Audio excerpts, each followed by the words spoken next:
semuanya, saya di sini akan menjelaskan optimasi kinerja komputer pada sistem IoT. Sistem Internet of Things atau IoT adalah konsep yang memungkinkan perangkat fisik untuk terhubung dan bertukar data melalui jaringan internet. IoT bekerja dengan memanfaatkan koneksi internet untuk menghubungkan perangkat dan memungkinkan mereka untuk berkomunikasi dan bertukar data. Perangkat IoT dapat saling terhubung secara otomatis untuk menjalankan perintah tertentu. Di sini saya akan menjabarkan studi kasus sebuah perusahaan ingin mengembangkan sistem IoT untuk memantau kualitas udara di kota besar. Sistem ini akan menggunakan sensor yang mengirimkan data secara real-time ke pusat pengelola data. Tantangan utama mereka adalah 1. Pemrosesan data dalam jumlah besar secara real-time. 2. Konsumsi daya rendah karena sistem akan ditempatkan di lokasi terpencil. 3. Keterbatasan memori dan prosesor pada perangkat IoT. Dengan pertanyaan 1. Jelaskan arsitektur prosesor yang ideal untuk perangkat IoT ini. Apakah lebih baik menggunakan arsitektur von Neumann atau Harvard? Berikan alasan. Bagaimana Anda akan mengoptimalkan konsumsi daya perangkat ini pada peringkat arsitektur perangkat keras? 3. Peran apa yang dimainkan cache memori dalam meningkatkan performa sistem IoT ini? 4. Rancang metode kompresi data yang efisien untuk mengurangi kebutuhan memori dan bandwidth pada sistem ini. Arsitektur prosesor yang ideal untuk perangkat IoT. Arsitektur prosesor ideal untuk perangkat IoT memantau kualitas udara adalah arsitektur Harvard. Arsitektur Harvard adalah arsitektur komputer yang berisi penyimpanan terpisah dan bus atau jalur sinyal terpisah untuk proses dan data.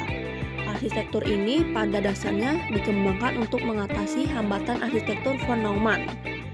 Keuntungan utama memiliki bus terpisah untuk proses dan data adalah CPU dapat mengakses proses dan membaca atau menulis data pada saat yang bersamaan. Untuk kelebihan arsitektur Harvard, 1. Menggunakan daya rendah.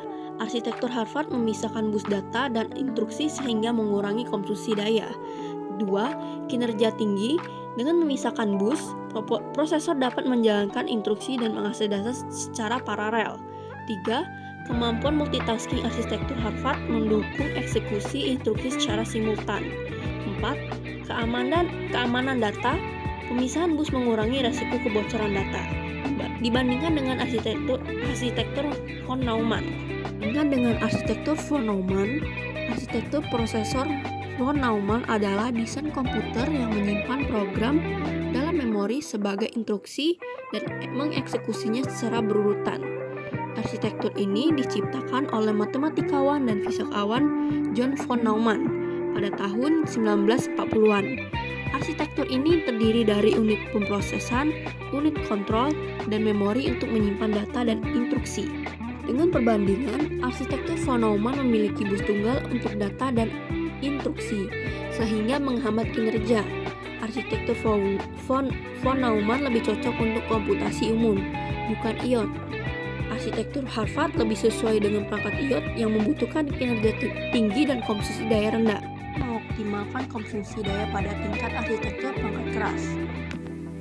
Untuk mengoptimalkan konsumsi daya perangkat ini pada tingkat arsitektur perangkat keras bisa menggunakan teknologi low power.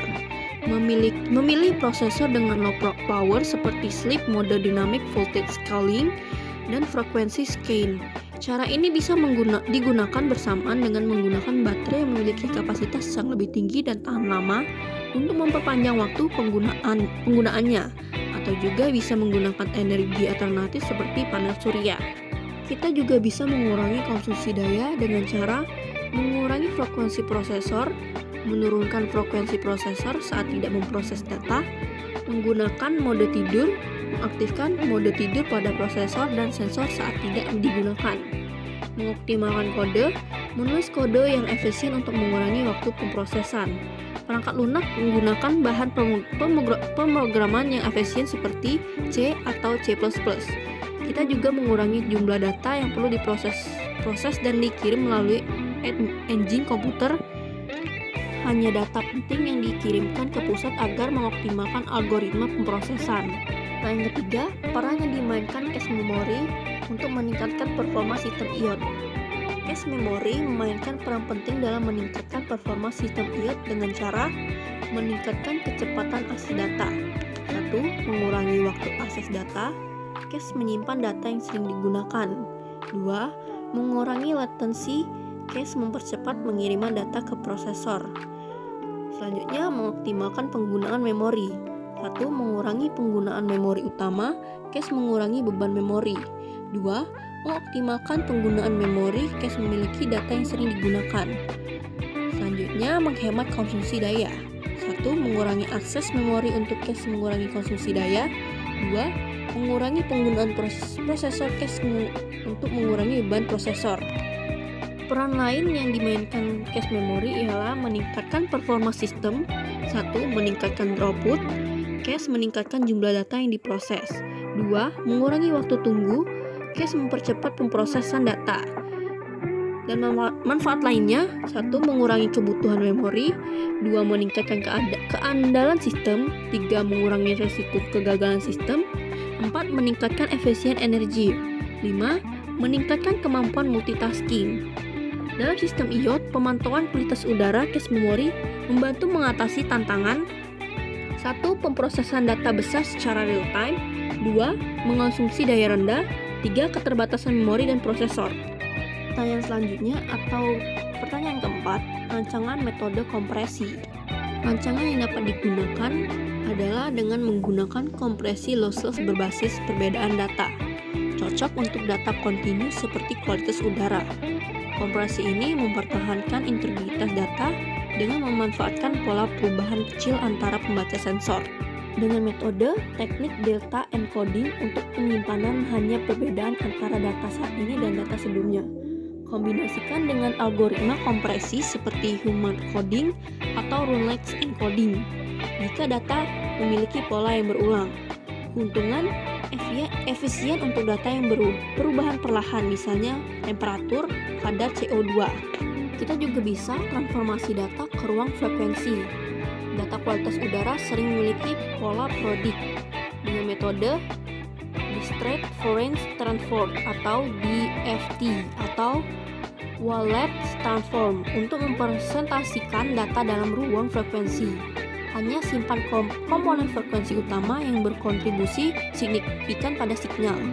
Dengan keuntungan mengurangi ukuran data, terutama untuk pola data periodik.